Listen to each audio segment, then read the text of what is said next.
장이 불편하십니까? 쾌변이 하십니까? 제가 발명한 유산균 청인을 체험해보세요. 모이를 먹을 때 같이 악취 없는 황금색 쾌변을 청인이 보장합니다. 내 가족 건강지킴이 청인 1600-8988 1600-8988.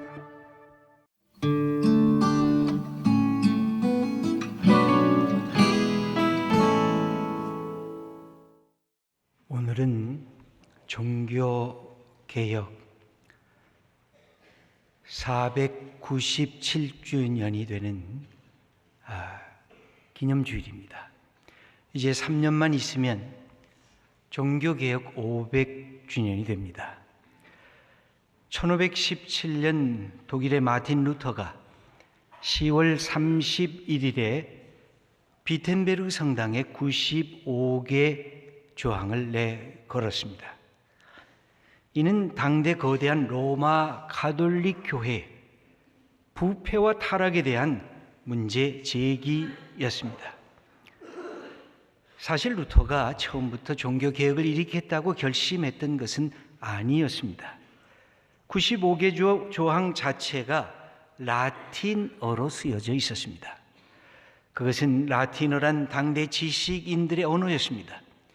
루터는 처음에 고위 공직자들, 성직자들, 그리고 학자층의 엘리트들과 교회 문제들을 토론하기를 원하는 마음으로 시작했습니다. 근데 그의 문제 제기는 교회 비판이라는 휘발성이 강한 주제에 불꽃을 당긴 효과를 금방 나타나게 됐습니다. 라틴어로 썼던 95개조 조항이 당대의 독일어로 번역이 되었습니다.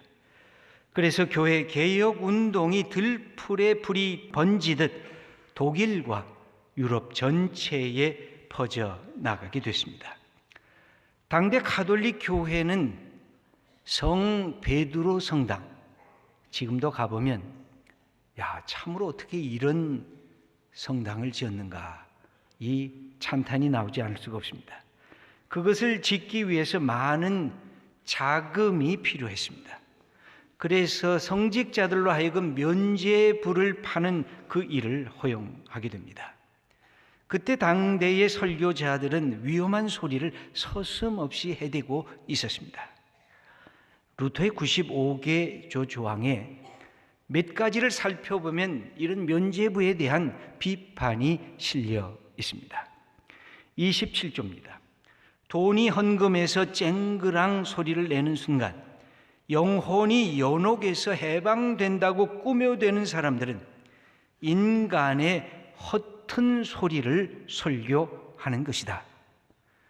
71조입니다.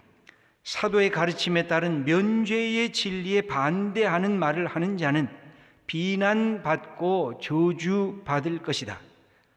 72조입니다. 그러나 면죄부 설교자의 무절제하고 뻔뻔스러운 말에 맞서는 자는 축복을 받을 것이다. 이렇게 강력하게 선언을 합니다. 재물이 필요해서 면죄부를 팔았던 가톨릭 교회의 거짓된 현상을 비판하며 나섰습니다. 죄 용서라고 하는 하나님의 은혜를 돈과 권력을 모으기 위한 수단으로 사용한 종교, 가톨릭 교회의 후한 무치함에 대해서 직접 비판과 비난을 가한 것입니다. 86조를 보면 이렇게 기록이 되어 있습니다. 오늘날 최고 부자들보다 더 부유한 교황은 가난한 신도의 돈이 아니라 넘치도록 많은 자신의 돈으로 베드로 성당을 신축해야 하지 않겠는가 하면서 직접 도전의 말을 했습니다. 가톨릭 교회는 이런 루터를 그냥 내버려 둘 수가 없었습니다. 이렇게 루터를 비난했습니다. 주님의 포도밭에 사나운 멧돼지 한 마리가 날뛰고 있다. 그러면서 그를 짐승이라고 그렇게 면박을 주었습니다. 그리고는 교황은 루터를 이단, 종교적 이단으로 낙인 찍게 됩니다. 그때 루터가 이런 말을 합니다. 그리스도인은 교황에 의해서가 아니라 오직 예수 그리스도에 의해서만 통치된다. 그러면서 교황의 그 이단에 대해서 저항을 하고 반박을 하게 됩니다. 귀족에게 보낸 글이라고 하는 유명한 그의 글이 있습니다. 이렇게 그는 말합니다. 모든 그리스도인들은 진정한 성직자 계급이다. 왜냐하면 세례받은 사람은 이미 사제, 주교, 교황에 임명된 것처럼 자랑해도 되기 때문이다. 비록 그가 이러한 직분을 행하기에 적합하지 않다 해도 말이다. 하면서 교황이 갖고 있는 위치, 그리고 종교회의가 갖고 있는 그 모든 결정들에 대해서 비판적인 자세를 취하게 됩니다. 그때 황제 카를 5세가 있었습니다. 그는 마지막으로 마틴 루터에게 황제 앞에서 내 신앙을 고백해보라고 그렇게 요청하게 됩니다. 그래서 보름스 회의가 열려지게 되는데 1521년 4월 17일에 황제와 대교주 앞에서 그런 다음과 같은 질문을 받게 됩니다. 첫째, 당신의 이름으로 출판된 이 책들 하면서 여러 책들을 보여주면서 당신의 이름으로 되어 있는데 이것이 당신이 직접 쓴 것인가 묻습니다. 그때 루터는 자기가 쓴 책이라고 그렇게 시인합니다. 두 번째 질문합니다. 당신은 이 책들에서 쓴 내용을 철회할 준비가 되어 있는가 하고 질문합니다. 그때 루터는 하루 정도 대답하기 위해서 여유를 달라고 그렇게 요청을 합니다. 허락이 됩니다. 그때의 사건을 루터는 친구에게 다음과 같이 이야기한 기록이 있습니다. 이 순간 나는 황제와 사절들 앞에 서서 철회할 것인가 하는 질문을 받았다. 내일 나는 철회에 대한 답변을 할 것이다. 생각할 시간을 달라는 요청은 받아들여졌지만 이 하루 이상은 허락이 안 될 것이다. 그러나 나는 그리스도께서 내게 은혜를 베풀어 주시는 한 영원히 한 글자도 초래하지 않을 것이다. 이렇게 자기의 결심을 말합니다. 드디어 그 다음날 4월 18일이 되었습니다. 루터는 황제와 교황의 대리자 앞에 담대히 서게 됩니다.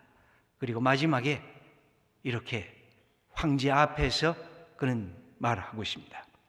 성경의 증거와 명백한 이성에 비추어 나의 유죄가 증명되지 않는 이상 나는 교황들과 교회 회의의 권위를 인정하지 않겠습니다.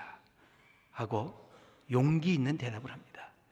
이것이 교황이, 이것이 교회 회의가 결정해도 내가 인정하지 않겠다는 것입니다.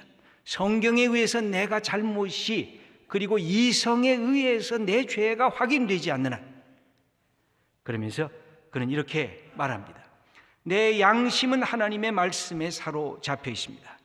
나는 아무것도 초래할 수 없고 또 그럴 생각도 없습니다.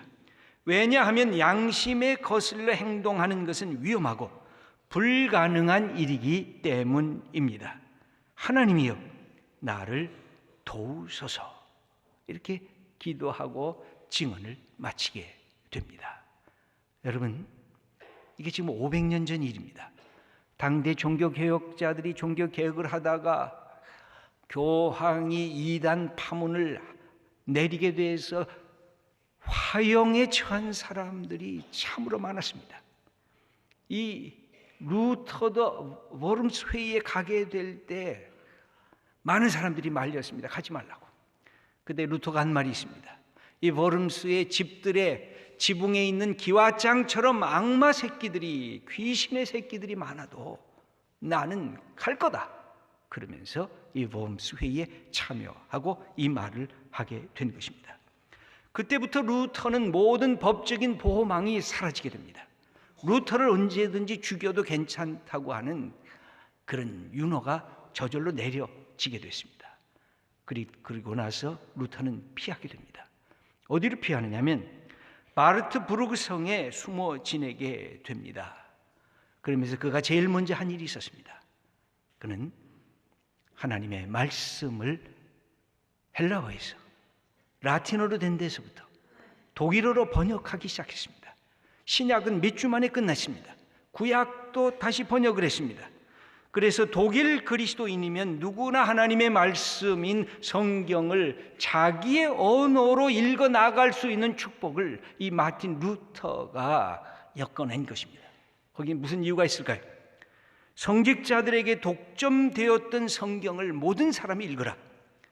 그리고 성직자들이 결정하는 것이 아니라 성경을 읽은 성도들이 하나님의 말씀에 비추어 봐서 옳고 그른 것을 분별할 수 있도록 그의 문호를 열어준 것입니다. 여러분, 이것은 굉장히 놀라운 것입니다. 아주 혁명적인 것입니다. 용기 있는 태도입니다. 하나님의 말씀에 자기의 삶 전체를 드리면서 행했던 믿음의 사건인 것입니다. 이것을 통해서 종교개혁이 일어났습니다. 다른 사람들이 함께 동조했습니다. 그리고 많은 지성인들이 함께 참여했습니다. 그리고 이 하나님의 역사에 계신 교회가 프로테스탄트라고 하는 이름으로 새롭게 나타나게 된 것이 바로 500년 전의 사건입니다. 루터 본인은 내가 종교개혁을 한다는 말을 직접 한 적이 없습니다. 자기는 그냥 평생 나는 하나님의 말씀과 성경을 따를 뿐이라고 하는 그 말을 하면서 그의 모든 삶을 진행했을 때에 그것이 종교개혁이 됐고 역사를 변화시키는 풍성한 열매를 맺게 된 것입니다. 그가 선언한 것은 이것입니다. 교회가 교황의 교회가 아니라는 것입니다. 교회는 예수 그리스도의 교회, 교회는 하나님의 교회라고 하는 이 성경이 말하는 이 본질에 대한 것을 선언하면서 수많은 사람들이 거기에 공감하고 신앙의 자리를 회복받았던 것입니다. 여러분, 교회의 변화와 개혁에 있어서 두 가지 중요한 것이 있습니다. 첫째는 사람입니다. 여러분, 무슨 일이든지 귀한 일을 할 땐 사람이 필요합니다. 그 다음에 뭐가 필요합니까? 그 사람 속에 올바른 것이 들어가 있는가? 그 속에 하나님의 복음이 들어가 있는가? 그 속에 예수 그리스도의 십자가가 들어가 있는가? 그 속에 하나님 사랑하는 마음이 들어가 있는가? 이 두 가지가 있을 때에 교회의 변화와 개혁의 역사가 일어난 것을 우리는 역사 속에서 확인할 수가 있습니다. 이 루터가 열심히 읽었던 성경이 있었습니다. 그것은 특별히 바울 서신이었습니다. 그는 로마서에 심취해 있었습니다. 그리고 갈라디아서를 독파했습니다. 그리고 오늘 말씀하는 고린도서, 그 속에서 바울이 갖고 있었던 하나님 사랑, 예수 그리스도의 십자가에 대한 그 복음을 믿음으로 의롭게 되는 그 복음에 그는 그의 삶 전체를 걸어도 괜찮겠다고 그렇게 마음속에 다짐하게 됩니다. 여러분, 오늘 함께 읽은 오늘 본문에 의하면 고린도 교회가 갈등하고 있습니다.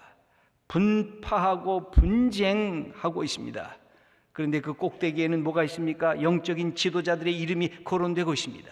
게바의 이름이 있었습니다. 아볼로의 이름도 있었습니다. 바울 이름도 있었습니다. 당대 초대교회 최고의 사도들의 이름입니다. 그런데 이 이름을 걸고 갈등하며 분쟁하고 있었던 고린도 교회, 그들을 향해서 바울이 말씀하는 것입니다. 또 교회는 어떠했습니까? 성령의 은사들을 어떤 교회보다 듬뿍 받았습니다. 그런데 뭐가 멈춰섰냐? 생각이 멈춰섰습니다. 판단하지 않았습니다. 하나님의 말씀을 통해서 옳고 그른 것을 생각할 여유가 없었습니다. 왜냐하면 영적인 열광주의에 빠져 있었기 때문에 그랬습니다. 성령의 열매인 사랑은 메말라 있고 성령의 다양한 은사들만을 뽐내며 자랑하는 교만한 교회가 되고 있었습니다. 바울은 이들을 향해서 외치고 있습니다. 몇 가지 그의 말씀 속에 우리가 깨달아야 할 것이 있습니다. 첫째는 교회는 보이는 지도자에 의해서 3355 갈라져서는 안 된다는 것입니다. 교회 지도자, 교회의 주인은 오직 예수 그리스도 한 분이기 때문에 그렇습니다. 교회 지도자는 예수 그리스도를 높이기 위해서 충성하는 사람일 뿐입니다. 바울은 그래서 고린도 교회를 향해서 자기 자신의 소신을 이렇게 말씀하고 있습니다. 2절 말씀을 우리 함께 읽어보도록 하겠습니다. 내가 너희 중에서 예수 그리스도와 그가 십자가에 못 박히신 것 외에는 아무것도 알지 아니하기로 작정하였음이라. 교회의 머리의 주인, 교회의 주인은 나 바울이 아니라는 것입니다. 내가 여러분들에게 세례를 주고 내가 여러분들에게 말씀을 가르치고 내가 여러분들을 위해서 충성하고 섬겼지만 생명까지 거기다 내놓았지만 내가 교회를 위해서 죽은 사람이 아니라는 것입니다. 오직 예수 그리스도만이 나의 죄를 위하여 죽었고 다시 부활하셨기에 교회의 주인은 예수 그리스도이지 영적 지도자들 때문에 분파하고 갈리지 말라는 것입니다. 오직 예수 그리스도만이 우리 공동체의 주인이다라는 사실을 선포하고 있습니다. 두 번째입니다. 영적인 지도자들을 향해서 말합니다. 자기를 드러내지 말고 자기의 말재주를 보여주지 말고 자기가 알고 있는 수많은 지식 자랑과 수사적인 언어 기법 그것이 더욱더 드러나서 본질이 훼손돼서는 안 된다고 가르칩니다. 그게 뭘까요? 4절 말씀에 우리 함께 읽겠습니다. 내 말과 내 전도함이 설득력 있는 지혜 말로 하지 아니하고 다만 성령의 나타나심과 능력으로 하여. 이게 말씀을 증거하는 설교자들이 갖고 있는 늘 고민이 있습니다. 하나님, 어떻게 사람들이 설득될 수 있을까요? 어떻게 이 말씀을 듣고 성도들이 감화될 수 있을까요? 어떻게 말씀 증거할 때마다 아멘 아멘 하며 그것 때문에 감동받고 감격하고 눈물을 흘릴 수 있을까요? 인간적으로는 굉장히 훌륭한 생각처럼 보이십니다. 그런데 바울은 아니라는 것입니다. 그렇게 생각하는 순간 위험성이 있다는 것입니다. 잘못될 수가 있다는 것입니다. 설교자 내가 잘나야, 내 언설이 뛰어나야, 나의 언어가 지성적이고 감성적이어야 내가 얼마나 설교를 잘하는 자인지 자랑하고 싶은 마음이 생겨질 수밖에 없다는 것입니다. 바울은 거꾸로 얘기합니다. 내가 성령의 능력을 사용해서 선포하는 것이 아니라는 것입니다. 성령께서 설교자를 도구로 사용하여 하나님의 뜻을 선포하도록 설교자가 하나님 앞에 내려와야 된다는 것입니다.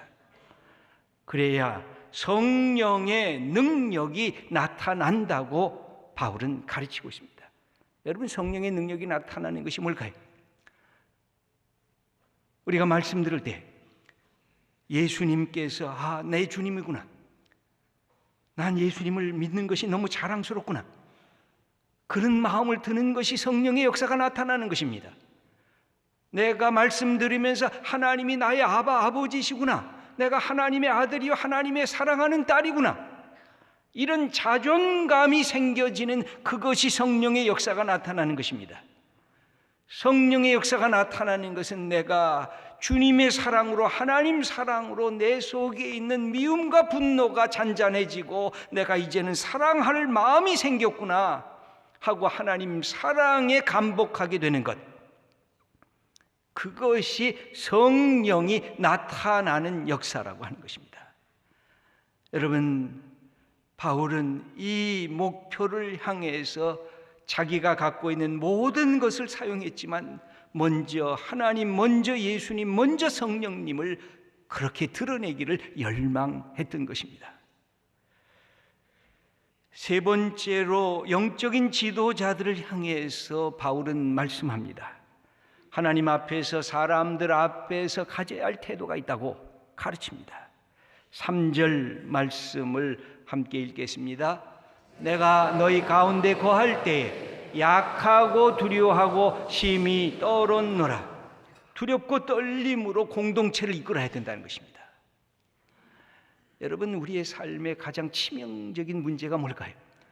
예수를 믿은 사람, 오랫동안 믿은 사람, 교회 직분을 더 많이 가진 사람들이 갖고 있는 문제가 뭘까요? 두렵고 떨림이 사라진 것입니다. 하나님의 이름을 불러도 내 가슴이 뛰지를 않는 것입니다. 내 오기만 남아있고 내 생각만으로 나가 꽉 붙잡혀 있다는 것입니다. 우리는 정치적인 지도자들에게 종종 그런 얘기를 하지 않습니까? 국민을 좀 두려워하면서 정치를 하라고. 여러분, 그것은 본래 어디서부터 나온 것입니까? 하나님을 두려워하면서 영적인 지도자가 되라고. 성도 믿음의 공동체를 두렵고 떨림으로 생각하면서 섬기라고. 이것이 하나님께서 주신 것인데 이것이 무너지고 있다는 것입니다. 오늘 우리 한국의 영적 지도자들의 타락이 어디서부터 시작될까요? 두려움과 떨림이 사라진 것. 힘을 가지면 가질수록 두려움과 떨림이 더 풍성해야 되는데 반대로 가는 것. 이것이 우리가 갖고 있는 우리의 영적인 고통이고 우리의 문제점이라고 할 수가 있습니다. 여러분들은 어떻습니까?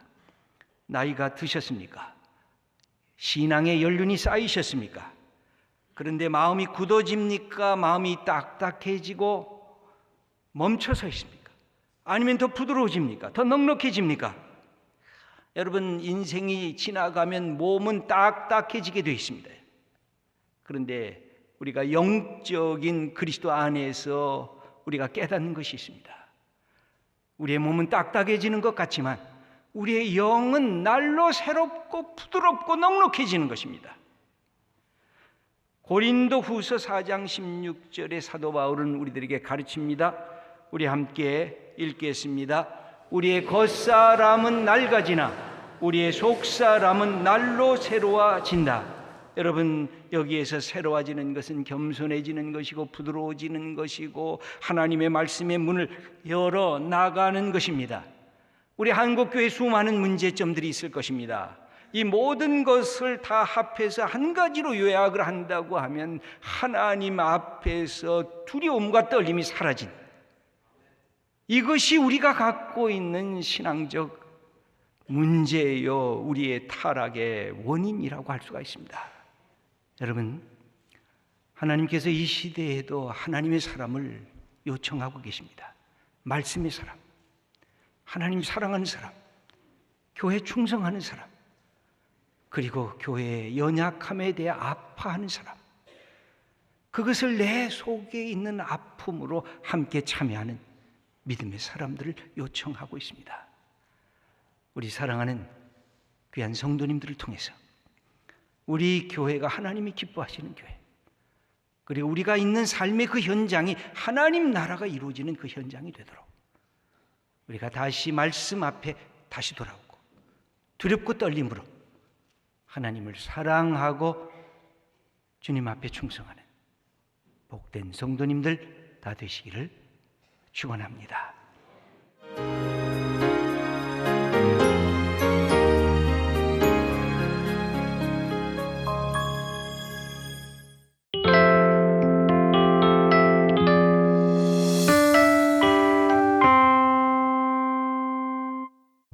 장이 불편하십니까? 쾌변이 하십니까? 제가 발명한 유산균 청인을 체험해보세요. 모이를 먹을 때 같이 악취 없는 황금색 쾌변을 청인이 보장합니다. 내 가족 건강지킴이 청인 1600-8988 1600-8988